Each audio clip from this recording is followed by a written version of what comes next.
Good evening, everybody. Welcome back to the Dugout Football channel for a very special show tonight on the channel. We're going to be doing the Liverpool Transfer Show. Yes, tonight we'll be focusing on the aging midfield of Liverpool and trying to solve problems that have been envisaged basically. We will obviously have to wait and see. And also, guys, get involved in the chat because I am going to be doing some polls throughout this stream. So I'll be doing some polls. So keep your eyes out. Keep your eyes out. But very, very welcome. And obviously, remember to like the video. Obviously, leave your thoughts as well. And obviously, hit that subscribe button and turn those bells notifications on as well. And I'm delighted to say that I've been joined by a fabulous panel. We have the David Attenborough of podcasting, Mr. Owen Thomas. How are you, mate? I do love being compared to such a legend, but I can't live up to it every time, I'm afraid. But no, I'm very well, thank you very much.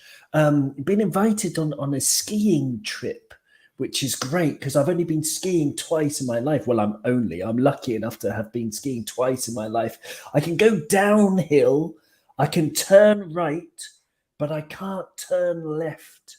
So I don't know if I'm going to go on this skiing trip or not and learn how to turn left and take all the risks or not. But so I'm having a very productive day.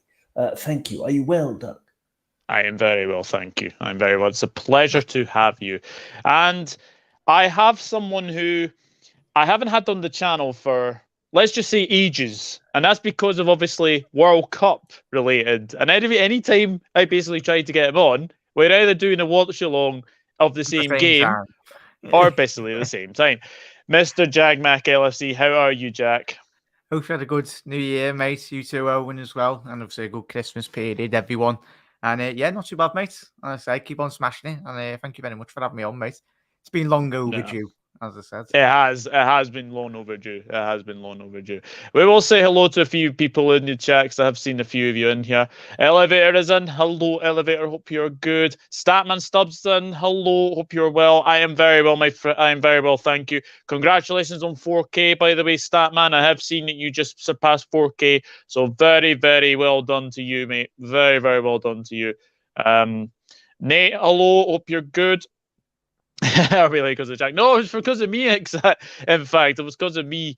Give it socks, boys. Says Alan. Hello, Alan. Hope everyone is well today. We are very well, Mark. Don't forget to turn the mic on. Yes, if anyone did actually see the Virgil van Dijk stream yesterday, I forgot to turn on my mic. Did you do it with me? Yeah, I did. You? Yeah. Yeah, I'm the best in the business to doing that, like so.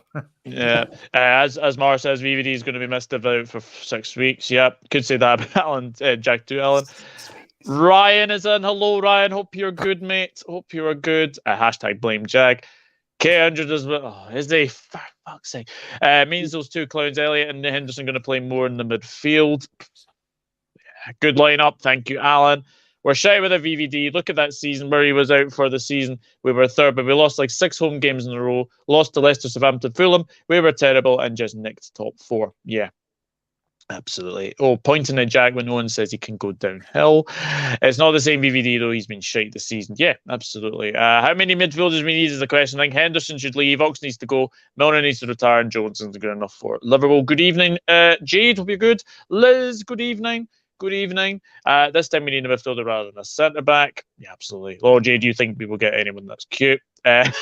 Evening, Jack and Owen. Evening, chat. Hi, Liz and Stephen. And hi, Mark. How is you? Everybody is in a very, very good mood. So, tonight, we will be discussing about all the midfielders that are in the current squad. I've not included the ones that are out on loan. So, Leighton Clarkson, Balagizi, as well. They will not be mentioned in this video. So if you are a Leighton Clarkson fan, then unfortunately, he is having a good season at Aberdeen. Let me just say that. He is having a good season at Aberdeen, but he will not be in this video. I don't think Elliot is bad. He has one big game. Henderson, some need to improve on. And Darwin. I'm good, thanks, says Mark. Connor's in. Hello, Connor. Hope you're good. 4 midfielders at least between now and the summer. Oh, definitely. We definitely need a midfielder too. So Sport Cat. All right, Stephen. Still got this cough. I've had it for a week now. He's doing my head in. I'm not in a good mood. Football is stupid. I think, let me just be honest. I've got the Brentford result in my head now. So we'll just say that. And Connor, we are not too rich. I was going to say, get Connor done. Connor, get your ass on here.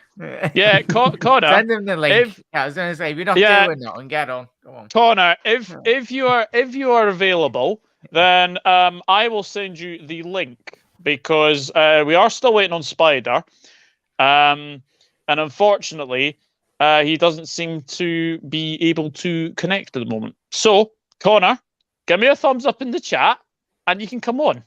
Because it's about time you come on my channel as well. Let me just say that. So, let me just do this as well. Connor is shy, lads. Yeah, I think he might be. To be honest with you. I think he might be. As well.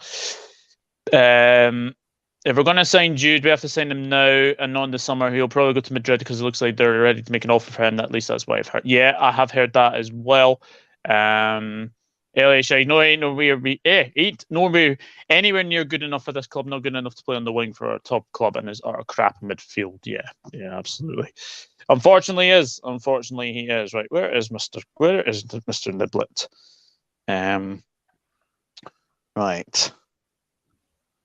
Right, Connor, there's the link. So if you are free, please do let me know. We'll sign Bellingham, got no doubts. Well, I have my iPad at the ready.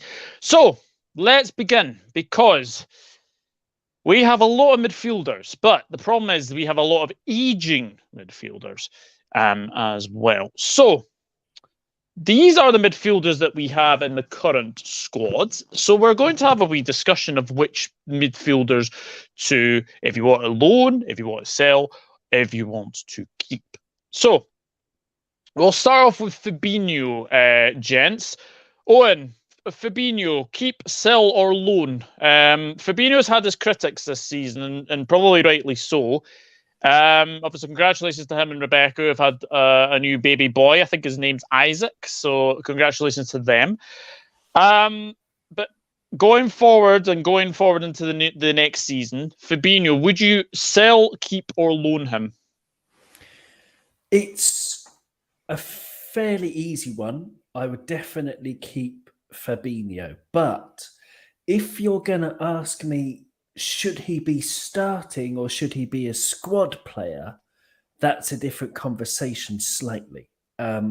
Because Fabinho, I had a look at our stats this year compared to last year, especially pass completion, passing accuracy, which if you think about it, we've given the ball away a hell of a lot. And then, of course, our glaring weakness that everybody can see, and it's absolutely infuriating. It's been doing our head in since the beginning of the season, since the Fulham match.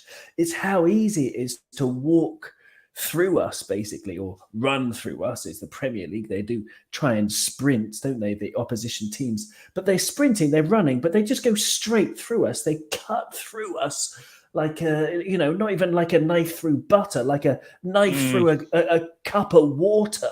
It's so easy for them. But giving the ball away is something that people haven't talked about a lot. Fabinho is one of 4 players out of a squad of 26 whose passing accuracy has slightly improved compared to last season. That means the rest of them have regressed, and some of them quite significantly. You can talk about that a bit later. But Fabinho's passing accuracy is slightly better, so he's keeping the ball a little bit more. In terms of his legs, he will never be as fast as he was because he's sort of past his prime in terms of mobility. But I would definitely keep him because he's still got a lot to his game. He has needed a rest. Hopefully, with the new baby, he's going to feel inspired. He's going to get back some of his dynamism that was lacking because he played so many games non-stop, because we don't have cover but I think it would be madness to get rid of the only number 6 we have in the squad, especially one as good as Fabinho. So 100% keep from me. Keep for Owen. Jack? Yeah, Owen's hit the nail on the head. I'd keep all of them, as he said, only number 6. And we've all done pods together, boys, haven't we, in the past? And he's been massively let down by the players around him. I think, ideally, in an ideal scenario, Liverpool have a very competitive squad, and Fabinho can come in now and again and be able to get rested in the FA Cup games, League Cup games. And so keep 100%, mate. Yeah, 100%. And I've actually just seen in the poll that 70% have said keep and 30% have said sell, which is very, very interesting. Ryan says keep Fabinho. He's actually been okay since the World Cup. Yeah, he has. Fabinho and keep. He can be a world-class midfielder for us. He just hasn't been performing this season. Yeah, absolutely. Tally ho, Gary. Hope you're good. I think it's controversial. I think we should sell Fabinho. Improved since the World Cup, but was poor again against Brentford, even though everyone was. Interesting, Oliver. Been missing lately. Game management is shite. Fabson is Israel. Right, okay. I knew it began with an I, Liz, but I couldn't remember if it was Isaac or Israel.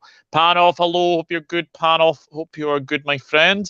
Hi, Gary. My boy needs a goal. Get rid of Naby. Waste of spirit. They are coming to Naby. Don't worry. Evening, Mark. Panoff and Gary. Hope you guys are well. Hi, Liz. Tally ho, Liz. Everyone is saying hello to everybody. Oh, Christ. Here we go. I'm afraid for the calendar, his days are numbered.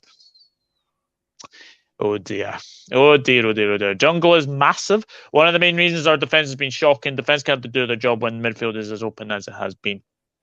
That is very, very true. Guys, if you are new, please do hit that subscribe button as well. And we will move on to Mr. Thiago Alcantara. I think I know where this is going to go. But Jack, Thiago, I think this is an easy one. Might be controversial here. For me, obviously he's only got a year left. So I'd keep him at the club, but I think he will eventually leave in the next 2 years. He's not the midfielder that I think we need. Liverpool, depends what Liverpool have done a transition to. I think signing was very different, of course, as brings us qualities, as we know, on the ball. But I think for this season and the games in which we've seen him disappoint, I think the games, he's getting absolutely outrun. He's getting stretched. I don't think if he had a bit more legs to his game, but that's never been his game at his time at Bayern Munich and even as early as at Barcelona as well. Yeah, I'd keep, but I think long term we will see him leave the football club. I don't think he's athletic enough. He's good on the ball, of course, but I think what Liverpool needs is legs and physicality, pressing, and players that are able to maneuver around the pitch at a lot greater speed. Yeah, I do see what you mean. I think some point he will leave. Oh, he will move on. But while we've got him, I think we just need to enjoy him. Yeah, I'd keep to say yeah. So yeah, I would definitely agree. Owen, what about you? Thiago Alcantara, would you keep, sell, or loan him? I actually thought I've given this podcast this show a great level of thought. And Thiago is the only one for me who is a definite starter in my midfield. If I was going to lead the Liverpool rebuild, he's the only one of all of our midfielders who would start. But Jack is right. He's got a good point. He has started his decline. His passing accuracy has gone down a little bit from 88.9% last season in the Premier League to 86.1%. So he is giving the ball away more. On top of that, yes, again, he's 31 years old. He's turning 32 in April. So his legs are going and they might go very quickly. And he's never been that dynamic. But he's one of our best tacklers. His reading of the game is perfect. His interceptions are brilliant. He's got lots to his all-round game. His heading is excellent. And then, of course, with the ball, the joy I get seeing Thiago strike a football is something that, to be honest, I want to see when he's 50. You know, like what you have to do is he needs two extremely dynamic players around him, and then we can make up for his lack of, you know, actual dynamism. But no, he is the only one of all my midfielders that not only would I keep, I would say, right, you're starting in the best 11 for me. Yeah, absolutely. I think as well. I think, and as the poll says as well, 75% now say keep, 6% say loan, 90% say sell. So I think we'll be having a bit of a discussion about Thiago when obviously his legs do come down. But yeah, he's a fabulous player. Keep him. He's done well for you guys. He's down to players around letting him not doing the jobs properly. Keep him. Keep no way we will sell him. Keep Thiago. What a player. We've let him down as a club. Amrabat would compliment Thiago. Oh, Jesus. It's the issue, boys, as well. Oh, sorry there, Doug. As we've just alluded to, it's the issue in that if he is to leave Liverpool, you've still got to then replace his quality within the squad as well. And that's not going to be cheap in itself. Everyone's speaking about obviously potentially replacing Fabinho and that right-hand side midfielder. But if you're looking from a technical aspect as well, as Owen alluded to, his passing accuracy is absolutely phenomenal. As we know, he's so good. He's a technician. But if he is to leave in the next 2 years, then that's going to be a very large proportion of the transfer budget as well, long term. Yeah, definitely. Better players around him who knows. Panoff not much of a system right now. Thiago's a magician and a thief. He just needs partners in the midfield. Agreed. So true. Without Thiago, we have no midfield. Yeah, 100%. Yeah. Do we sell him and let him go on a free? Yeah. Connor's made a very good point here. Thiago's very similar to what Xabi Alonso was back in the day. He needed the two workhouse midfielders next to him for the whole midfield to work. That's a very, very good point. Very, very good point indeed, Connor. Hang on. Two workhorse midfielders next to Xabi Alonso. So Mascherano, okay, but he's calling Gerrard a workhorse?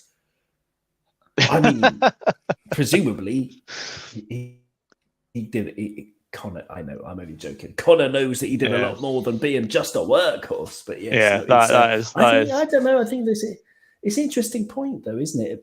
But for me, Alonso had, something like there would be something similar with Thiago, in that he's the technician and you let him control games and the other two midfielders can work around and also contribute. But that would be my plan exactly. Right. The next one, because both of these players are actually running out of contract, I'm going to basically just say, these two, because both of these are going to be leaving potentially. Naby Keita and James freaking Milner, Liz. There you go, Liz. James freaking Milner and Naby Keita. Now, both of these players' contracts run out at the end of the season. Jack, how likely is it both players probably leave? I'll be dropping both of them off if they need a lift anyway. Gone, and gone, and gone. I think we done our shows years ago when we bought Naby, didn't we, boys? And statistically, Liverpool and especially Jurgen Klopp, we tried so hard to get him in. We didn't anticipate him to be basically on the bloody injury table every single bloody week. And you know for a fact, when he leaves Liverpool, my man will be fresh as a daisy. He'll be fit for the next 2 years, whoever the club he goes to. But yeah, everyone loves Milner. I think even his time at Leeds, Aston Villa, even his time at City, everyone loves him. But I think those two need to be gone. And we need to be a lot less sentimental for a lot of these players now coming into the football club. I think sentimentality for Liverpool has been a massive point to why Liverpool's success over the last 2-3 years has been a trend. Yeah. Owen, where are you standing on James freaking Milner and Naby Keita? Very good points about sentimentality as well. But the advantage of keeping Milner, as opposed to if you're going to do the cold thing and maybe let him go after we won the Champions League, along with perhaps Jordan Henderson, we can talk about that later. The advantage of keeping James Milner is that he's now doing his coaching badges. And I think he would be an unbelievable coach. And he's got, everybody respects him or seems to. He's worked under, because I was listening to, there's a brilliant new podcast that I'm sure lots of you have heard from the Liverpool official website. Yeah. It's brilliant. It's 45 minutes, the first episode, of just an interview with James Milner. And when you think about the managers he's worked under so many of them. Klopp, you can help me out here. Klopp, Mancini, who was the guy? Martin O'Neill, loads of them. I think maybe even Bobby Robson at Newcastle. Tons of them, too many to mention, but like so many brilliant managers. And to have that kind of experience would be amazing. So I would offer James Milner a coaching role. And as for Naby Keita, the expression is, get in the bin, but I wouldn't just get him in the bin. I'd wheel that bin to the dump myself and just make sure that it gets emptied, because I love him when he plays. Naby Keita's got so much to his game, but for those 400 minutes a season that he manages to do or whatever it is, it's just not worth it. It's just so frustrating. It is very, very frustrating when it comes to Naby Keita. And look, I think it is a shame. But if the rumours are true that he is not is refusing to play, then I would drive him to the nearest airport right now. Wow, Connor, for someone who actually likes Naby Keita, never thought I'd say this, but I drive. never thought I'd say this, but I drive Naby to the airport right now to leave. Wow.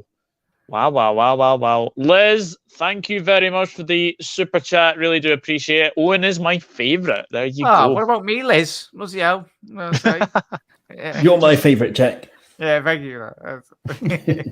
Panoff says Owen should do audiobooks. I'll be a bin man for the day to wheel Naby out if you need an extra hand. Oh, very, very good. Very, very good. Right. This next one, it is the captain. It is Jordan Henderson. For me, I would keep him, but as a squad player. I think he's lost his legs ever so slightly, Jordan Henderson. I think when I think a player loses their legs, I do think that they they go down a little bit in people's estimations. Jack, where do you stand on the captain? We all watched that game a couple of nights ago. We missed Henderson on the pitch when he wasn't there for his captain and duties.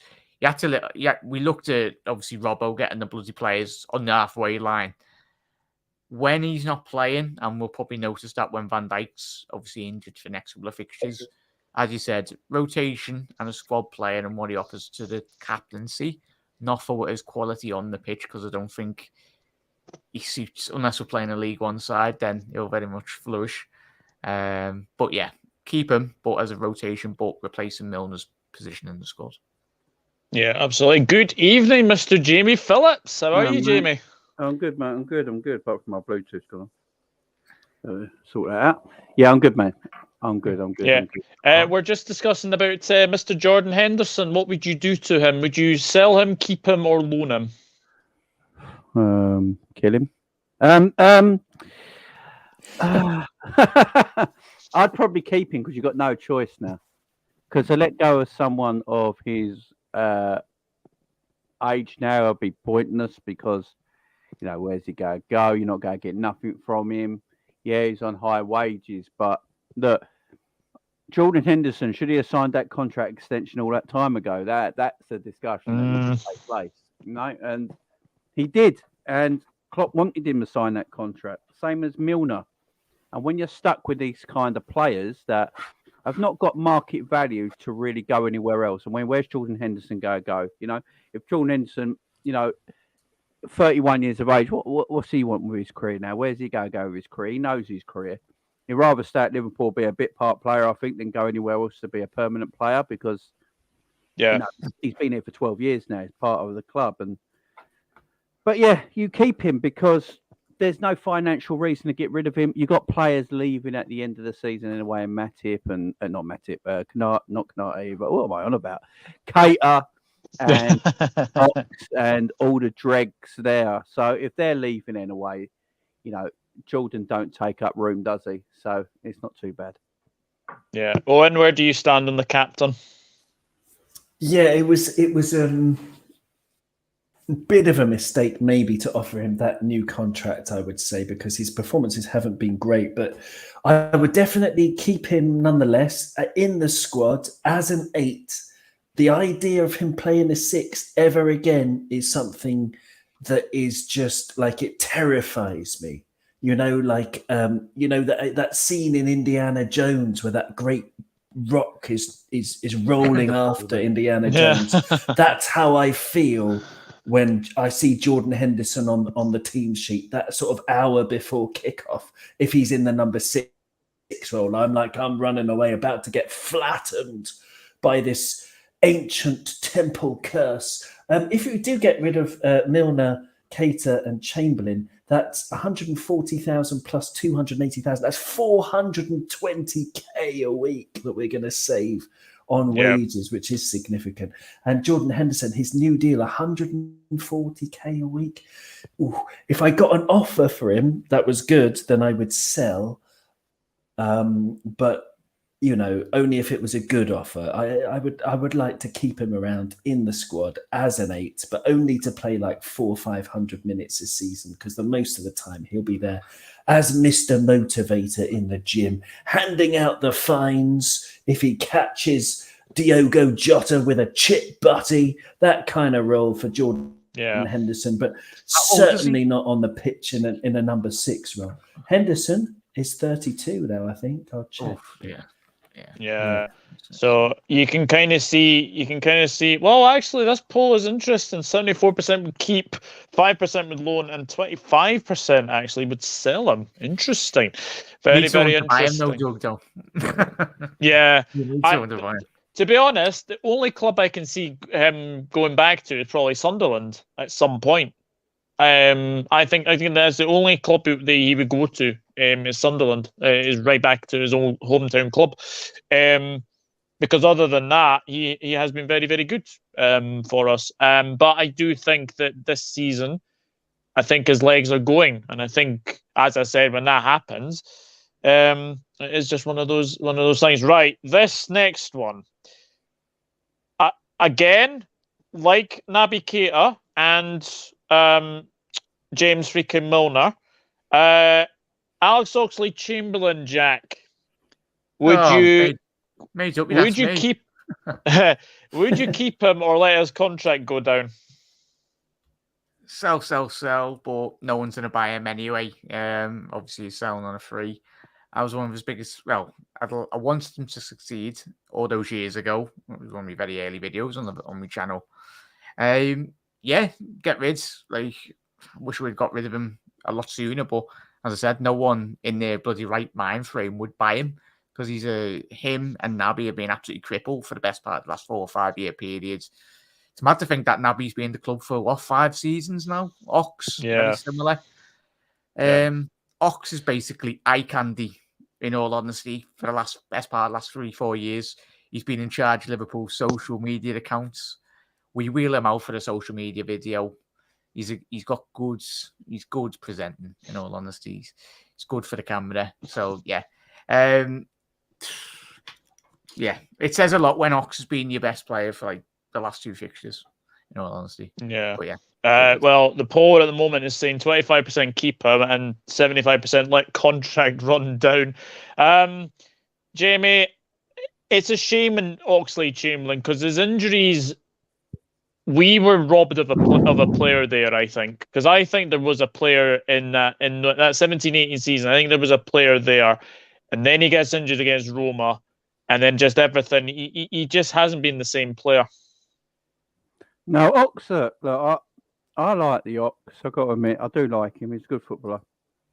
But as you say, first season we got him in, did really well. I think he got 11, 12 goals that season before his injury. He's a vital player for Liverpool's midfield.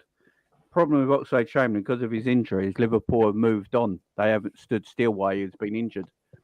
And because Liverpool didn't stand still while he was injured, better players came in and he lost his spot and could never get back into it. So for Ox, it's just best for him to go now. I think he's still late 20s, ain't he? Is he 28, 29? So yeah, he's got another big move in him, I think. Yeah, he's got not like an elite move. I can see him going to something like West Ham if they stay in the league, or a team like that, maybe an Everton, maybe. But I just don't know. He's no good for us now. He's been at the club probably 2.5 years too long for me. When he kept getting injured. When he got his fitness back, Klopp should just like, right, we gotta let him go now because we need to move on to get players in that are going to be more available to me. No matter how good these players he might feel are, if they're not available and they're injured time and time again, they're taking up space in the squad, which means you can't bring midfielders in. So you need to release them. Klopp's done this for too long now. I love the guy, but he's too sentimental and he holds on to too many players, and Ox is one of them. And the only reason he's going is because he's out of contract. Yeah, absolutely. Owen, what is your thoughts on the Ox? Well, yeah, he's going in the bin with Naby. I like them both as players. Yes, I agree with what Jamie's saying. I mean, good footballer and all that. But it's just there is no point. It's like the others have said. It's like, I don't know, 120 grand a week, and you're hardly ever available. He's 29 now. He's turning 30 on August the 15th. And Jordan Henderson, to go back to earlier, he's 32. He is 32. Last season in the Premier League, Oxlade-Chamberlain, 28 years old. When we signed him, you would have thought a 28-year-old Chamberlain would be a hell of a player, but he managed last season 785 minutes, and if you compare that to the injured Virgil van Dijk, this season has already played 1,177 minutes. Then you can see how little Chamberlain has played in all this time. So yeah, it's just one of those things. He'll go down with exactly the same as Keita in my book, as very talented, very frustrating. It's neither of their fault. I'm not blaming any of them, but it's just, any of us can sit on the treatment table for 120 grand a week. We'll be as effective as these, wonderfully talented players. But another one frustrated the hell out of me. Yeah, definitely. This next one is going to be, well, I've made my mind up on this player, Curtis Jones. I think we sell him. I really do. I know people like Scousers in Liverpool teams, but for me, Curtis Jones's progress has stagnated downwards. Now, I think that goal against Everton in the Cup, I think that's him sort of having his name on. I think that's what people remember him for. He has been injured a lot, which hasn't worked. So for me, I think if we're very, very sensible in the summer, I think it's time to sell Jones. Jamie, where do you stand on Curtis Jones? The problem with Curtis Jones is that he signed a brand new contract till 2027 or 2026, or whatever it is. So selling Curtis Jones, Liverpool want to maximise their profits on him because of the length of that contract. The problem is what does Liverpool value Curtis Jones at? Now, he's 21, he's English, you got that premium, he's got a long distance on his contract. There's a higher premium on that. no one is going to come in for a £30 million bid for Curtis Jones. No one. No. And what are Liverpool go value him at? 20 to 30 mil. You've got to go age, English tax, that is a thing, and Premier League player, and the length of his contract. That's what Liverpool go value him at, the 20 to 30 million mark. So if that's the case, Liverpool are going to get nothing for him because he hasn't got the numbers in him to show that he's worth that money yet. I mean, he's played over 80 games for Liverpool and he's got 1 assist and 4 goals or something like that. Yeah. Yes, people say he doesn't play enough. That's fair enough. People might see it. Other teams might look at it and think, you know what, there is a player there. It might be worth a gamble playing him every week. I know a lot of people say, play the geezer every single week. Let him play 30 games in the season at least. See what he's about. I just don't know where he goes. A loan deal is probably the best option for him right now. But at the same time, we do have to keep the British squad quota. You have to have the right amount of homegrown numbers. And he's 21 now, so he counts. And Liverpool, at this moment in time, don't actually have enough. So they have to keep the homegrown quota. I think Curtis Jones stays at Liverpool as long as Jurgen Klopp stays at Liverpool. Interesting. Jack, I know we obviously like to have Scousers in the team, but where do you stand with Curtis Jones? It's not a case of him being Scouse as well, mate. Fundamentally, Liverpool Football Club for the last 130 years, you've got to be good for Liverpool. You've got to be a good footballer, regardless if you're Scouse, Southern, Welsh, Scottish, Portuguese. It doesn't really matter. Like, Steven Gerrard and Carragher got into the squad fundamentally because they were decent footballers. Steven Gerrard, one of the best of his generation. Carragher was Carragher. Obviously, he made up for his lack of quality in certain areas, fundamentally, for his workhorse mentality and his organisation skills at centre-half and even at younger years playing right-back. Yeah, as Jay's alluded to, I think very similar with Elliott. I think both of them have took a lot of the flack on social media. Obviously, the performance levels, but fundamentally, haven't been good enough for both of them. But both young players, 19, 21 years old, and the bearing the brunt of the responsibility of Liverpool Football Club on Curtis Jones. Klopp fundamentally has been playing Curtis Jones out wide left, not his best position in the academy, central midfielder trade. When he's played for England in the under-21s, he's a central midfielder. He likes to get on the ball, very good technical player. Allow him to express himself, but I think, it's been throwing him out wide left. It's wasting his talent. He needs to go out on loan, but at the minute, as Jay said, the quota for English players fundamentally, if we're going to be getting rid of all these players, Christ, we've got to have some 5-6 midfielders coming in the summer. I'd say keep all of them, but loan them out in the next 2 years to get valuable first team football. Because at the minute, over the last 3-4 year period since he's broke into Liverpool's first team, he's not really progressed at all. Yeah, for me. So keep hold of them, loan them out eventually. Owen? I agree with a lot of what Jack was saying regarding his contract and things. According to lfcglobe.co.uk, his contract's only $7,500 a week, and it's only until 2025. As a Scouser, as a local lad who absolutely adores the club, you can tell that he's had crazy injuries, the eye injury and things like that, again and again. He's been very unlucky, but he's only 21 years old. And I think to throw in the towel on him, as you would, Doug, like you just sell him, I wouldn't bother. According to fbref.com, his wages are $15,000. So who knows who's correct? We don't know. The internet doesn't know. But it says here it expires in 2027 as well. So I don't know. Between LFC Globe and this one, who knows about his contract? But he's 21 years old. He's going to be 22 at the end of this month, on January the 30th.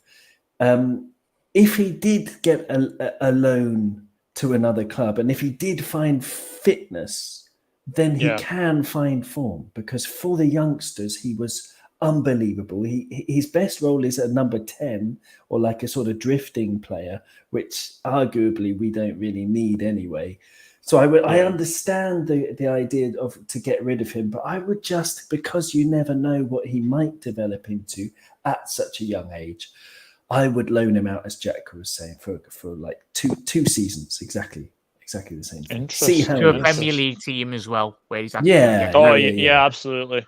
Someone like that, Leeds United, someone like that.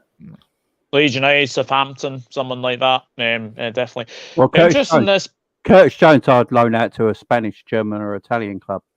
I wouldn't want him to do that. He needs to learn his technical side of the game. That's a good idea, Jamie. That's a very good idea. Become a better technician of the ball. And I think it's going to a German league or Italian league or Spanish league are doing good. I don't think we do that enough for our loan players. I think we loan them out to English sides too much. Like Peter Luger going to MIDFIELD and crap like that. They're not learning nothing there. You might as well stay at the club and train with better players than going on loan to Macclesfield. It's not doing you anything. I think Curtis Jones could do that. I mean, I think he's got the mentality to do that as well. I'll give the kid credit. He does look like he's got a strong mentality. So going out on loan to maybe a European side, which will allow a lower end European side that will welcome him in, train him up, show him a different side of the game. He grows more maturely. He learns more of the technical side of the game in European football. I think that could do him good. Yeah, 100%. Funnily enough, this poll's very, very divided, right? 17% would keep him, 39% would loan him, and 44% would sell him. So very, very divided that, definitely. Right, I'm going to say this one very, very quickly. Artur. Bye-bye. Right. Bye-bye. Bye-bye. I feel sorry for Artur. I've got to admit, I feel sorry for Artur because I remember watching him at Barcelona, and he's a good footballer. There ain't a doubt about that. He's actually, I'd probably say, if he was fully fit, you would say he's our second best midfielder, technique-wise, footballing-wise, behind Thiago. He's an extremely good footballer. Unfortunately, the man's made a Weetabix as well. So, see you later. Yeah, I would absolutely agree. I mean, Jack, was there any argument on Artur? Yeah, especially if we just watch. It's going to be next year. We're going to have a couple of exits in midfield and we'll buy him for 34 million or whatever we've supposedly. But I think, was it one of the journalists this week come out and said that we're not taking it up? But it depends how desperate we get, in all honesty, Liverpool Football Club. But at the minute, you never know what they're going to do. So, please no. But... Owen. Exactly.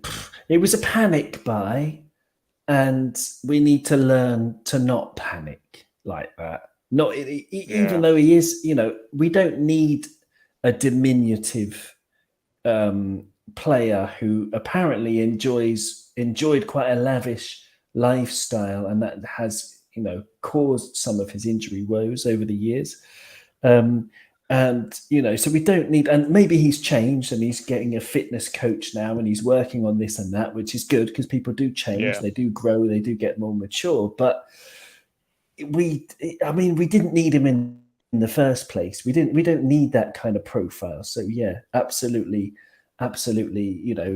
wave him goodbye at the end of the season. He might be good for a few games this season, who knows? He might score the winner in the Champions League to knock Real Madrid out. Who knows? But definitely don't keep him. We don't need him. I say not quite today. Yossi Benayoun back in the day. I wouldn't know. I mean, the other two. The other two, I think, will probably be staying anyway. Harvey Elliott and Stefan Basic. I think they'll definitely both be staying. Right. So that's obviously the squad that we've obviously gone through. So I have actually listed a few players. Now, I will say now that one is probably a dream one for me. But we'll obviously start with I think this is one that probably might get away from us, but let's have a wee look. Moises Caicedo. Now, for me, I've been watching a lot of Brighton this season, and I've been very, very impressed with Moises Caicedo. I think he has been fabulous in that Brighton midfield. I think the fact that Brighton got him for 5 million again, kudos to their scouts. Whoever their scouts are, need a pay rise, because honestly, Caicedo for 5 million is absolutely amazing. Obviously, all these stats as well are off transfer marked. As all, his probability move to Liverpool is 38%. His market value would be 38 million. Jamie, what are your thoughts on Caicedo? Good player. Liverpool should definitely go and get him, but he's off to Chelsea, ain't he? Since the Enzo Fernandez deal collapsed, because Benfica ain't stupid. They want everything up front. Good luck to them. By the way, no one should touch Enzo Fernandez for 120 million. It's ridiculous. He only went for 10 million in the summer. With that collapsing and Chelsea spending money like it's going out of fashion on anyone who's interested in another top player, I can see him going for Caicedo, unfortunately.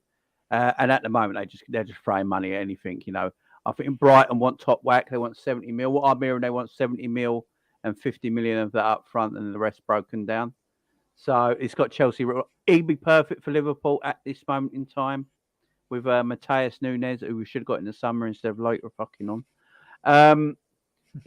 These players would be perfect for Liverpool Football Club. And unfortunately, I think because of everything going on with our club at the moment, and we're identifying a certain player in Germany who shouldn't really be identified, and I don't think we should be going for, in Jude Bellingham, we take no eyes off the target I think we should be going for, like a Caicedo. And because of that, I unfortunately think it'd be going to Chelsea, though.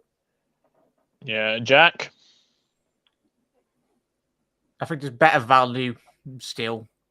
And I think I spoke to Jay about this over the last couple of months anyway. If you're then I don't know if you've got Jude down, have you, Doug? But yes, I do have Jude down. Yes, I do have him down. I think with that, I'd much rather that money go on about 3-4 midfielders, in all honesty. Because as good as the quality of Jude, we all know, I think everyone in all bloody world, even my man knows, he's a very good talented footballer. But I think the money, it's at the minute, it's not like Liverpool are going out spending money. So, but for me, not, as I said, not seeing a lot of Caicedo. In all honesty, seen a bit of Brighton, but if Liverpool think he's good enough, then sound fair enough. But I'd like Liverpool to go for like a player like Benacer at AC Milan as well, or obviously Bonaloni at AC Milan. He's a player as well. Yeah, Mark Cucurella as well. I think the Lyon midfielder, very dynamic, very high intensity. I think statistically he's quite up there in terms of his ball recovery. So he's very much a hallmark of a Liverpool player. So yeah, there is. I think there's better value in French football. You look at obviously Tchouameni going to Real Madrid. So and now given the financial state in which French football is in, has been over the last 2-3 year period, I'd like to see them. But yeah, Caicedo, if he does, whoever he goes, he's a very good player. Good profile as well, 21 years old. So one for the future. Yeah. Owen, how likely is it we get Caicedo? Oh, I've absolutely no idea. Not a diddly squat of a clue. Absolutely no clue whatsoever. And I'm not ashamed to admit it, unlike lots of people on Twitter, it seems, who apparently know everything that's going on inside the club or whatever. Don't make things up. That's a general rule to all of you out there. Just don't worry about it. I think there's something about transfers that I've mentioned lots of times on Cop On. Since Neymar, post the Neymar complete explosion in the transfer market, you need to look at, every club needs to look at something very simple truth, right? That football is about the players that you get. Like, Man United, Alex Ferguson got all this praise, but if you look back, he just bought loads of players. He basically bought the league where there wasn't much competition. He outbid everyone for the best players like Rooney and Ferdinand. I could go on, Ashley Young, all of that stuff. He gets too much credit. He never got more than 92 points. But now the landscape has changed, right? But who are actually the very best players? You've got, for example, Mbappe, Haaland, these kind of things. They'll cost you hundreds of millions each. Forget them. You don't need them to win the biggest prizes in football. What you need are really good players. Moises Caicedo at 5 million for Brighton. He's low down in the pyramid because he's playing for an unfashionable club, but he's a really good player. And so Brighton got him for really cheap. Now he's flavour of the month, 70 million or whatever they're asking for him. For me, I would go for it because if we could, I guarantee to get at least 3 more players in. 3 more. 4 signings I want, minimum. Then I would go for Caicedo because he is the kind of profile that we want. But having said that, if we are on a tight budget, which we don't know, and maybe even FSG don't know because they're listening to offers from all kinds of places, they got decisions to make. If we're on a tight budget, then you can buy better value midfielders who do a similar job. Caicedo, 84th percentile for tackles compared to, across all of Europe or the European midfielders. Really good passing completion stats, interceptions, blocks, aerial duels, and he's good at everything. He's an all-round player. Really, really good player. So, yeah, I would sign him if we can get the others in. But there are other similar players with this perfect, dynamic, all-round midfielder profile that we really need. So, yeah, him or someone else like him, I want 3 of them. Yeah, 100%. The 2 Gs have got to go, I've noticed. Jamie, thank you very much for coming on. I do appreciate it. I know you've got a show at 7:30. So thank you very much. And it's a pleasure. And I'll obviously try and catch your show later on. But just tell people where they can find you. Yeah, so Jamie Phillips, Football Chats, guys. Yeah, I'm live at 7:30 with a call-in show where every Liverpool fan's got to let off their steam. So yeah, it's gotta go blue. So yeah, if everyone's interested, jump over after Doug's show. Much love, Doug. Much love. See you later, Jamie. Take care. Take care. And Jack, you've got to go as well. But it's been an absolute pleasure to get you on, get you back on. No, thank you very much for having me on, mate. And I say, great to speak to you, great to speak to Jay as well and everyone in chat.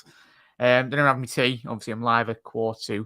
Obviously, previewing the big game, City-Chelsea. So I'd say, ideally, that would be a fixture that Liverpool would have keen interest in, but not this season. But yeah, thank you very much, mate. And I am replaced by my other host on my channel as well, Spider. Take the reins. But gents, I have to quickly shoot a pass. Thank you, Doug and everyone. Have a lovely rest of your night.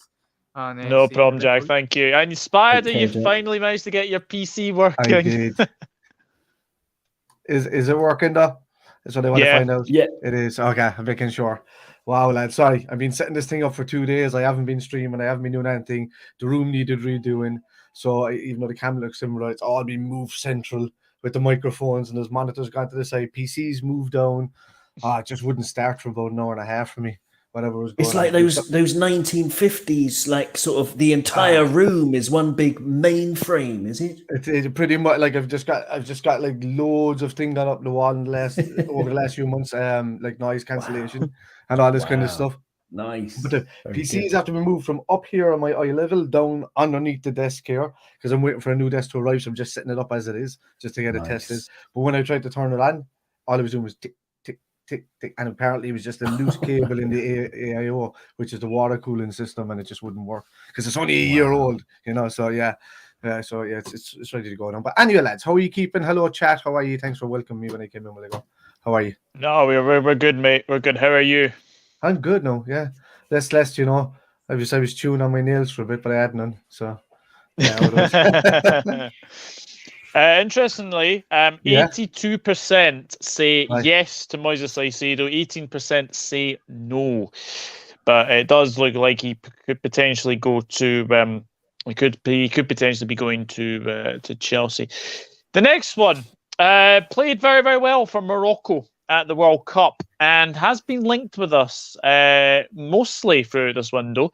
Sofyan Amrabat, transfer to Liverpool, probability 65%, market value 25 million. Spider, you're obviously here. Amrabat, what do you make of him? What's the price? 25 million. Take him. 25 million is millions. I sound like I'm Spanish there. 25 million is pennies these days. It's pennies in this market. I mean, you go to previous market before the TV money came in. You think of it this way: Manchester United spent 90 million on both Pogba and Lukaku prior to the TV rights money coming in. Like a year and a half prior to the TV rights money coming in aboard, like 6 months and a year. You take that into today's market, that's them spending 145 million pretty much on Pogba and like 132 million on Lukaku. You know what I mean? So it's just ridiculous money. So if it's 25 million in this market for a guy that could potentially be worth a lot more, we've seen what he could do in the World Cup. We've seen what he did to better teams than him. Maybe it's a work rate thing or something somebody hasn't noticed before, or maybe they thought he was too slow or whatever. But in that team, he was an absolute beast. I mean, he didn't put a foot wrong nearly any game he played. I didn't see many people dribble past him. I've seen him come from behind players, take the ball off him, turn and release. And he was pretty much a pivotal turning point for Morocco in their games. And he turned around the attack and he would win back possession. I'd say at least 4 out of maybe every 7 chances with him winning balls back would lead to a chance on goal for Morocco, or at least a final pass created. So if he's 25 million, he's kind of a no-brainer. If we're stuck in midfield and we still need 2 more midfielders, I know Arthur Meadows coming back, and I hate this whole saying of a fresh midfielder, but if we can get Jordan Henderson anywhere back to his fitness level. Like I'll say, I don't know if I've said it on this channel before, though, but everybody knows my process on this. Liverpool are absolutely mentally and physically knackered from previous seasons, but especially from last seasons. They've played every single game available ever, and no other team has ever done that except for maybe a Real Madrid or somebody like that in their league, and they don't play as many games as we do. So in our league, so there's nobody else that like. It's continued. We've seen it at the start of the season that happened. We thought the break might do him the world of good. It really hasn't. If like as well as physical weakness or physical fatigue, or I should say, mental fatigue plays at least a 35% in physical fatigue. Especially. And that percentage rises when you think of it being year over year of losing by a point to City a couple of times, losing out on the Champions League twice. It's more like these guys play at the very top level and they're used to it, but sometimes these things take their toll, especially in a very long season. I actually thought, I said, look, and I love saying I'm always Mr. Optimistic and Mr. Positive every season, and every season I've said, oh yes, Liverpool first, City second, because I said we're going to keep doing it this season. Last season, when I seen the amount of games we played, I was like, we need to win this Champions League, because I think with these amount of games, unless we get big signings in the summer, I said these boys are going to be tired. We'd be lucky if we finish third next season. And that was just me going with my head for a change rather than just my heart. So for me, getting somebody like Amrabat to shut up shop, at least to help Fabinho and rotate, like it's a no-brainer. 25 million, get him in, and then grab somebody, even if it's somebody on loan. I know I'm going to can't be realistic. We spent whatever we did on Gakpo, and we filled the place where our creativity was the weakest on the left-hand side. And I would actually, as I said, I've always said I wanted to play Trent up in that right-hand side of midfield to take over from Hendo. Perfect time for him to do it at his age. He's about to hit his peak. His passing is phenomenal. And his mindset has gone from defence really most of the time. But also, Ox has played himself into form recently as well. So I'd like to see him being put in there instead of maybe Elliott, and just give him a break for a few games, because there's too much. There's too much on that lad's shoulders at the moment. It's a lot of pressure to put on the young fella. And I see people slating him online and stuff like that. And I'm just like, let's pull your head back. He's 19 years of age, barely turned. He's been asked to play in a position that does probably the most work in the team. which is trying to track back, trying to create, trying to get up and be the outlet for Salah in the 1-2s, trying to also come back and be the outlet for Trent. I mean, they always say that wing backs have the hardest job, but I think in these formations, you have the guys playing pretty much right attacking midfielder and left attacking midfielder have some of the hardest jobs. It depends on what way, who's playing deeper and who's not. And Harvey's not playing deeper, whereas Thiago is. So for me, like, it's a no-brainer. Just rotate Ox in there, stick Gakpo on the left, and just let him run right. He'll turn in all day on his right foot, and he can strike with both feet. So look, the future's grand, lads. I said there might be another blip before the end of January. From December, we got our blip.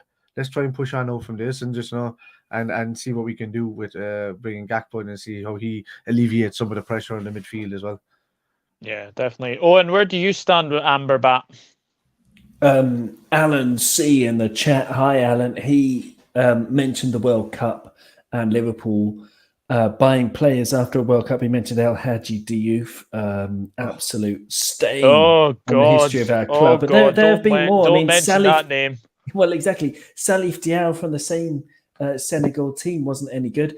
Phil Babb wasn't any good back in the 90s for us, even though he had a wonderful World Cup for Ireland. And it's you can't, as Alan says, you can't judge a player in the World Cup. What you can judge a player on, even if, for example, like me, you don't watch Serie A, is you can go on fbref.com and you can see some very interesting stats that compares all of the players in the top 5 leagues around Europe. And according to this, I've got it in front of me, Amrabat, he's not, like, he gets nowhere near the goal. I mean, I can also talk about how he probably won't fit into our system because he's a defensive midfielder in an Italian team, slow football. But he's extremely good at pass completion in the 95th percentile, Amrabat. Really good keeping the ball. 90% on average pass completion per 90 is incredible. That's really good. That's in the 95th percentile. He's in the 97th percentile for progressive passes with 6.05 progressive passes where it goes forward vertically, vertical passes at least 10 meters. He does that 6 times a match, which is in the 97th percentile, top 3% in Europe for that.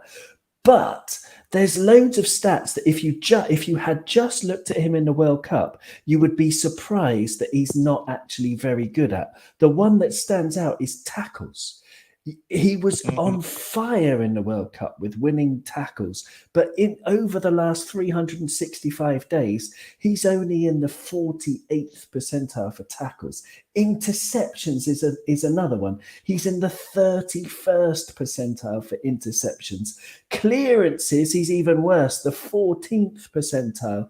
And aerial challenges, the 15th percentile. He's very good at blocking. He's in the 88th percentile. But the only things he's good at, according to these stats, are blocking, progressive passes, which he's brilliant at, pass completion he's brilliant at, and passes attempted. So Fiorentina obviously play through him in midfield. He's he sits there in an Italian way, just in front of the defence.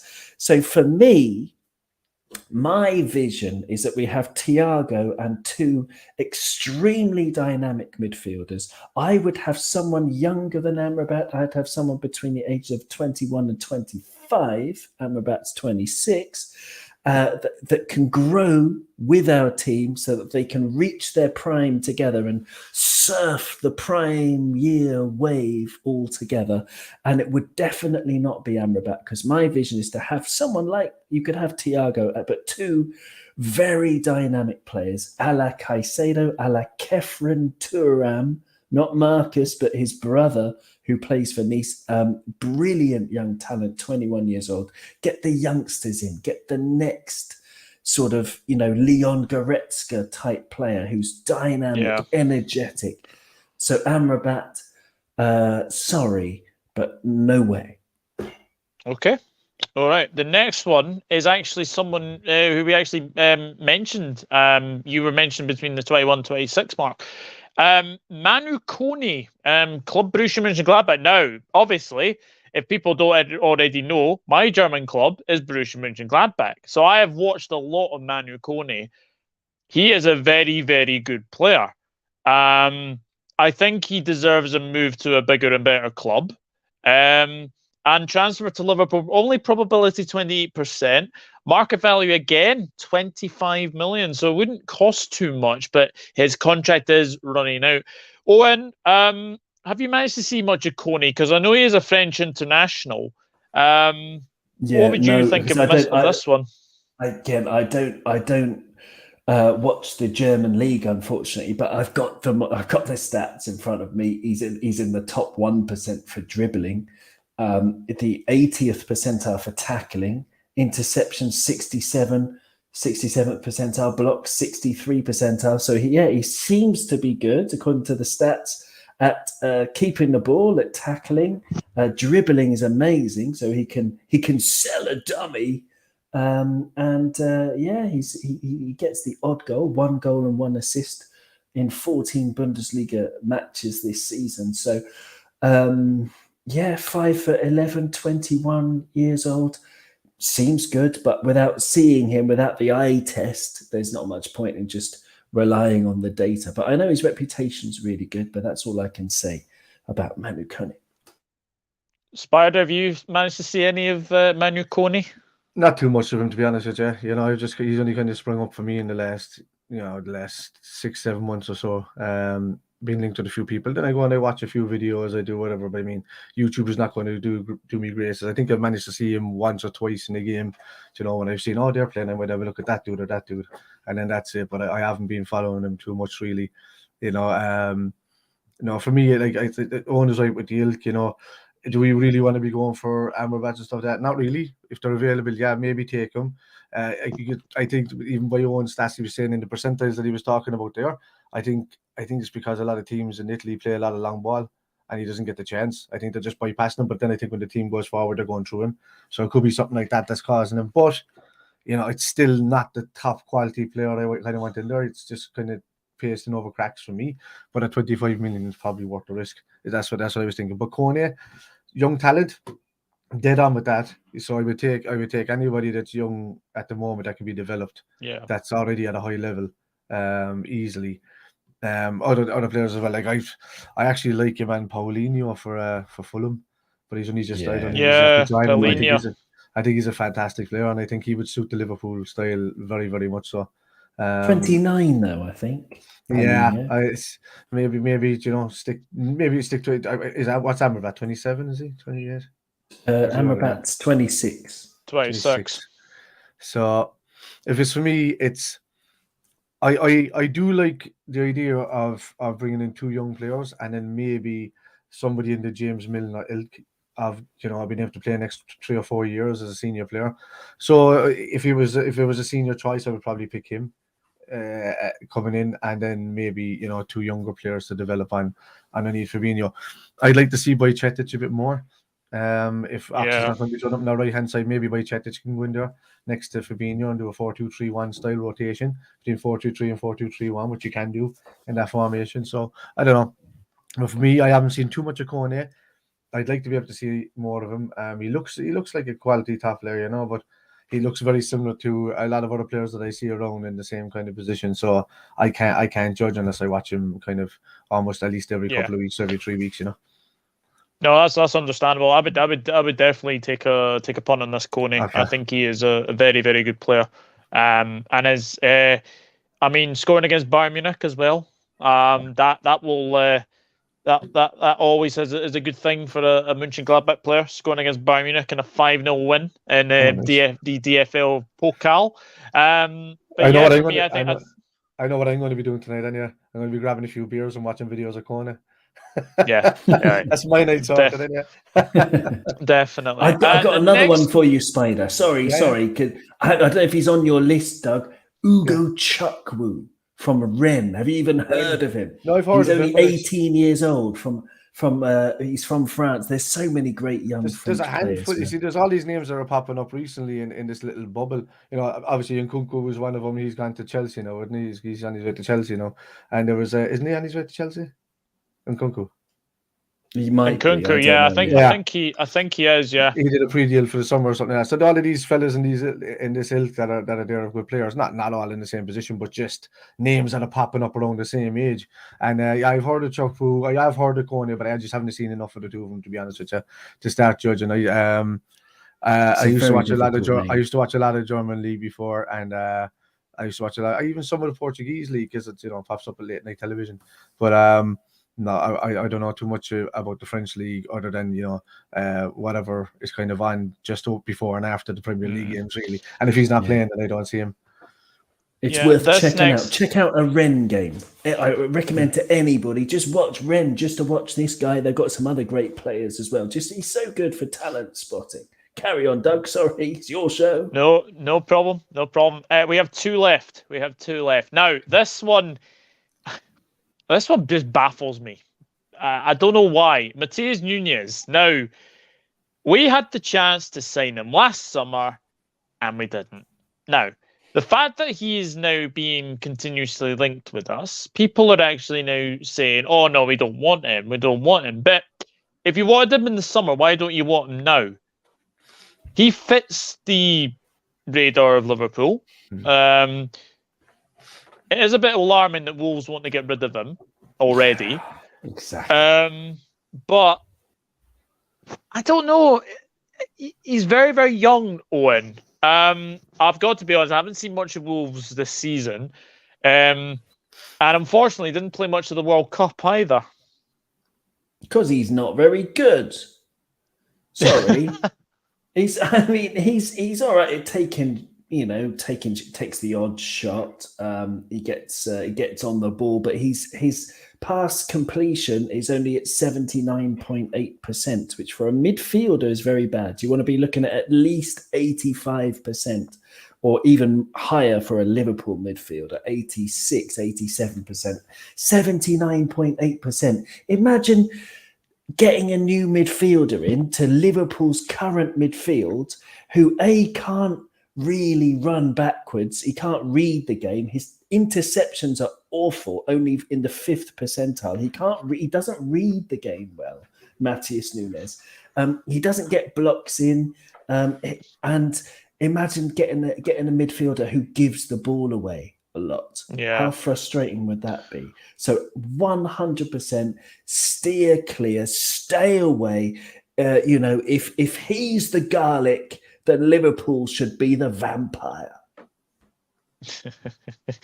Spider? Yeah, I mean, he did well at Sporting Lisbon. Maybe to give him the benefit of the doubt. I get where Owen's coming from. He's looking like the stats do show that he does give away the ball a lot.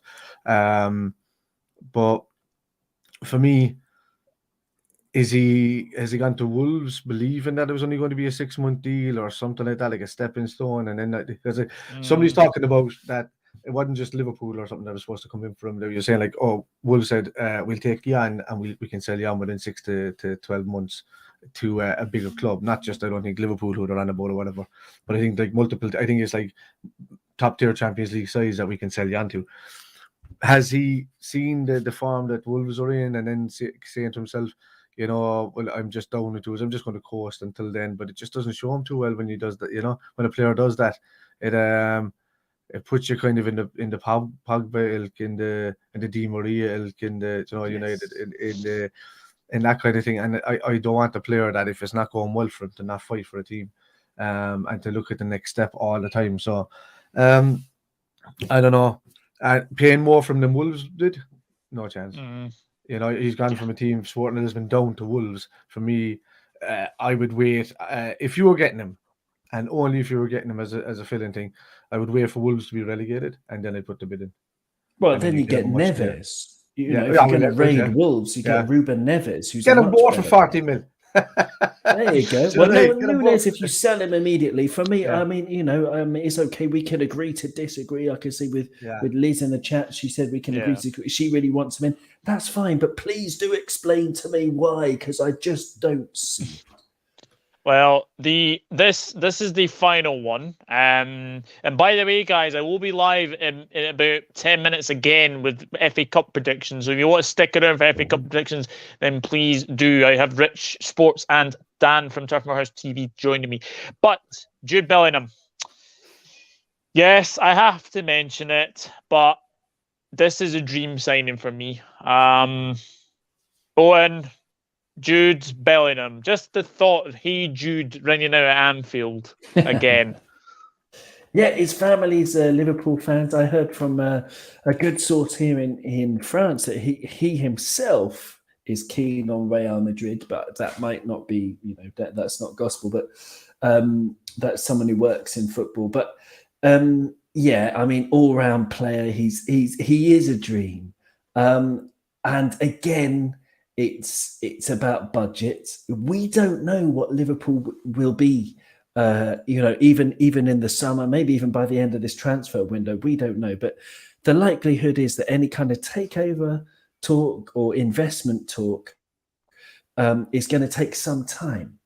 If we strike it lucky and not only become absolutely filthy rich, but also without sacrificing, values in the club that are even more important than money, if you can believe, like human rights, which there's a lot of very dodgy people who run football clubs these days who don't really respect humans, which is very, very, very sad.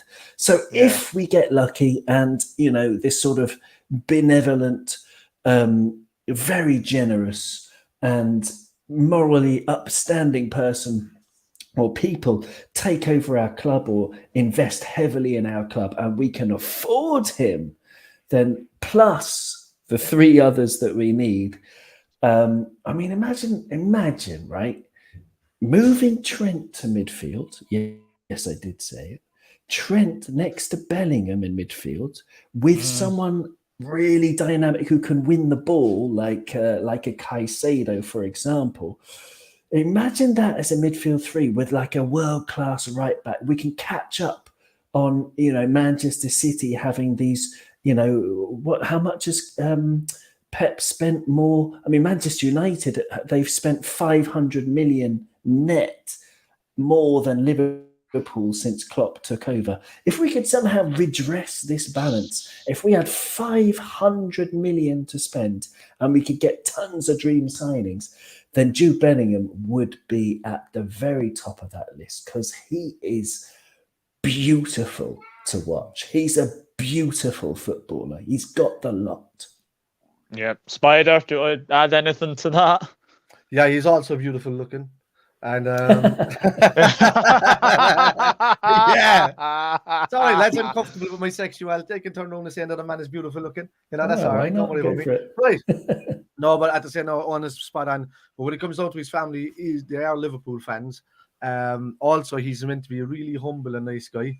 At the same time, he's really down to earth, which is the opposite. You see, I see all of these rumors. No, I'm not an optimist when it comes to big money signings. I do not think that anybody is going to be paying 120 million for Jude Bellingham, no matter what. He's coming from the German league. He's only 19 years of age. No matter what kind of prospect he is, even these exaggerated deals of Dembele going one way and the other way, the money was nowhere near that. I think that more likely be in the region of a Haaland type of money, and maybe the rest could be spent on higher wage. He could come in at maybe 200 to 250,000. He's probably nowhere near that in the German league because they don't have that kind of money to be paying it out. They only pay it on absolute superstars. So the majority of the time you could believe he's on 90 to 100 to 110,000 over there. If that, most people are even in the top of their game were on 55 to 70,000 over there. So if I want to be realistic about the money wise, if it is that and it turns out to be that, look, I'm overthinking this and it's going to be simply that money. Whether Liverpool play it or not, I don't know. Saying that he's hard to set on Real Madrid, the only thing I can think of there is that he wants to eventually play in England and he wants to try Real Madrid first, and then he knows he could be sold cheaper back to England if it doesn't work out for him. Or something like that, That's the only thinking behind it. Maybe, because his ambition, he wants to prove himself as well, but he should know himself that as he is now, the best place to prove yourself is in the Premier League. It's the toughest league on the planet. So no matter you can go over to Real Madrid and be part of superstars all day long and win your league every year or rotate it every 2 to 3 years of Barcelona being on form. or you could do that. So I don't see it. I don't see it being a realistic finishing goal for him. Maybe it's a stepping stone. Maybe for a change, people are thinking about Real Madrid going to Real Madrid first and then coming to the Premier League to make their way across. Maybe the tide has changed that way. But for me, he's definitely a Liverpool style player. If he went to City or any of these kind of teams, I would lose complete risk. Like I wouldn't care. I wouldn't even want to watch him. I wouldn't care because not because they're rivals. It's just that what are you going to do in a team like that? I know that somebody's going to eventually be looking for a replacement for Kevin De Bruyne, but is he going to sit back and wait for Kevin De Bruyne to retire or get bad? I don't think so. Is he going to? Rodri's in there. There's other players that are in there, but I don't know. Realistically, I would love. He's also up the top of my list for players to come in. I think he's suited us. I think that he would become an absolute legend in this club, and I mean he could be as big as Gerrard in the club. To be honest with you, because he's that good. And I think the fan base of Liverpool suits him. It's a challenge, but it's a challenge because you want to play for these fans. But then when you go to Real Madrid, it's a challenge because you have to play or you're just going to be left behind. So there's different types of challenges for him. And you do find that a lot of players become at their peak when they do have a fan base behind them. You see it in lower teams as well. I think that's the difference between us as a top tier side, along with your Real Madrid and stuff like that, is that we still have the mindset and of a lower league team that supports their team no matter what, with 20 losses a season or whatever like that. I think we've got that mindset within the fan base of our club as well.